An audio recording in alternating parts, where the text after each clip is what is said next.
Let's welcome in our quarterbacks, Brady, Quinn, Danny, Kanell here, talking about their biggest takeaways from Week 14 thus far. Danny, we'll start with you. So I'm going to start off with a player that we've all been talking about, and we know what he's doing.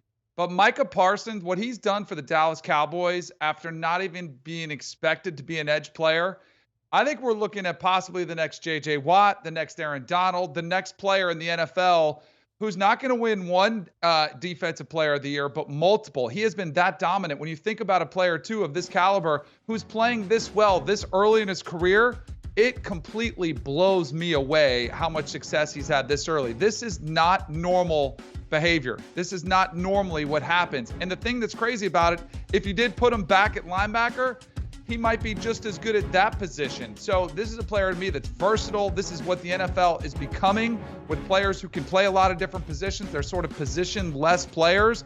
I don't know if he's going to win it this year, but I'm saying over the long haul, Micah Parsons is going to win multiple Defensive Player of the Year awards. He is that good.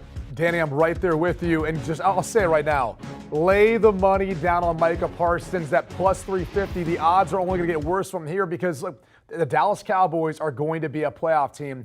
I don't know that I can say the same for the Cleveland Browns or Pittsburgh Steelers right now, which will knock down Myles Garrett and T.J. Watt. Plus, T.J. Watt has missed some games this season. So just because Micah Parsons is a rookie doesn't mean he cannot win this award, okay? He has been the best defensive player in the entire NFL this season. He's been that good. He actually reminds me, dare I say it, of Lawrence Taylor, who came into the NFL, played off the edge, and actually wrecked it. But what you kind of pointed out to me is the most interesting part of this entire thing.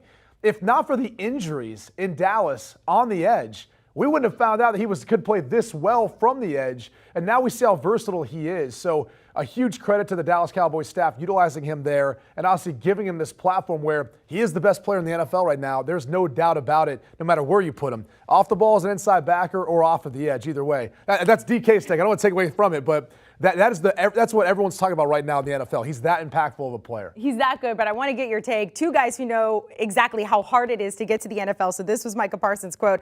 I don't really think the NFL is hard. I think they got some really great players around here, but I just think it's a bunch of players that work really hard. I think it rubs off when you play guys like Lyle Collins in practice. So all the kudos to Micah Parsons. What's your reaction when you see that quote, though? Well, I think his point is he's going up against some of the best. They have one of the better offensive line units in the NFL in Dallas. So that's part of it. Dan Quinn is one of the better defensive-minded coaches, not only schematically, but really from a technique standpoint. You go back to his time with the Legion of Boom, and really a part of that was the pass rush. And it was Dan Quinn working with that group up front, with their technique, with their hands.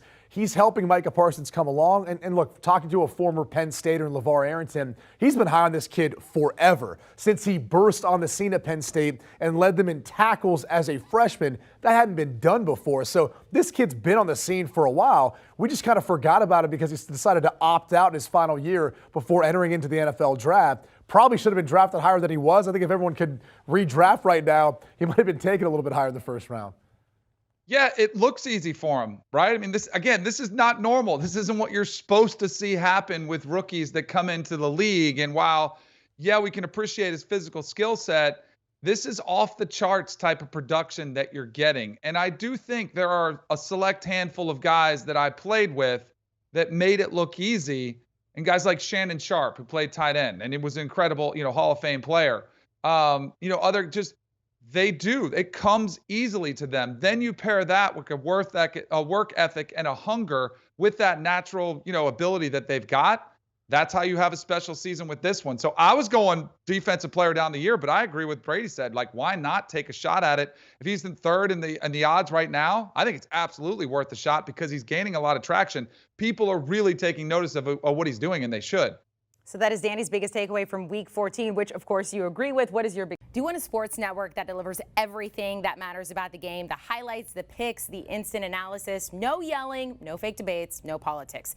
Hit the subscribe button and never miss a moment.